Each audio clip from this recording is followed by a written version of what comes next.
Hello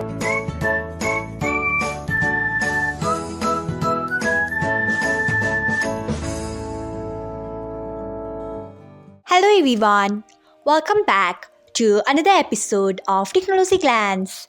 Today, in this video, I'm going to guide you through how you can turn off conversation tones on WhatsApp Business. So, let's get started. Firstly, open WhatsApp Business app in your device. Then tap on three dots icon. Next, tap on Settings. After that, tap on Notifications.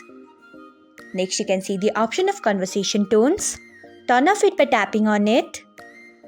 So, this is how you can turn off conversation tones on WhatsApp Business. Thanks for watching. If you found this guide helpful, we would love it if you hit the thumbs up button below. We upload great new tech tutorials like this one every day. So, do not forget to subscribe to our channel and hit the bell icon so that you'll never miss another update.